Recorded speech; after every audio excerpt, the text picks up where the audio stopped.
अस्सलाम वालेकुम नाज़रीन, खबर शामिल कयूं था शहदाद कोट खां। शहदाद कोट में लिगारी महिला जी रहवासी नींगरीअ सां ज़्यादती। शहदाद कोट जवाबदार अब्दुल करीम उर्फ बल्लू गाडी पारां 12 सालनि जी नींगरीअ सां ज़्यादती कई। नींगरी मीडिया सां ॻाल्हाईंदे चयो त मां रांदि खेॾी रही हुयसि।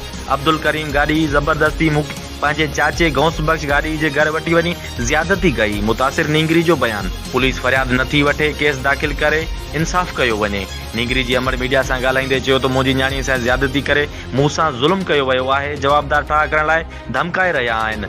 नोटिस वठी इंसाफ़ फराहम कयो वञे, न त ॿी सूरत में पाण खे बाहि ॾेई साड़े छॾींदसि।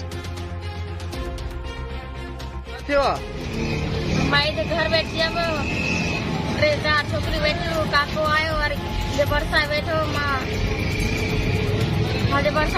घर से पड़े और मां परे थी मैं घर भी अचा तो वरी अंदर टंगो डाली कर खणी मां दुकान नमस लतू है मां सब न को छड़े वर ठिको डई वर वरा निकरी आ कोठी में निकरी आ तो वरी कोई न निकतो रोई तो सा ज्यादती कई दई न।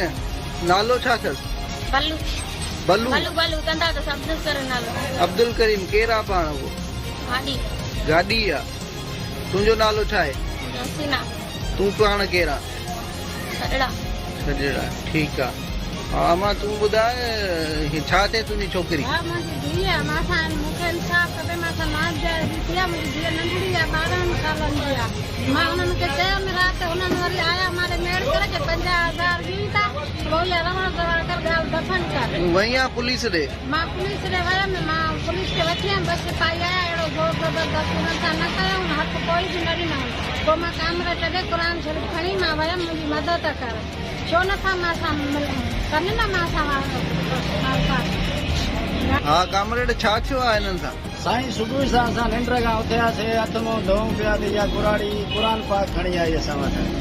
चई अदा असां सां हे ज़ुल्म थियो आहे, मुंहिंजी नंढी सां नाजाइज़ी कयो आहे। अब्दुल करीम उर्फ बल्लू गाडी या को असां सां घर गॾु हिक ई गली में आहिनि। पोइ मुंहिंजी नंढड़ी हुननि जे घर खेॾे पई, हुननि जा को ॿार हुया सामान वामान वठण लाइ दवा वठण, त हुन मोकिलियो घर ख़ाली ॾिसी हिन नंढड़ी टोली करे अंदर कमरे में वञी ज़्यादती कयईं।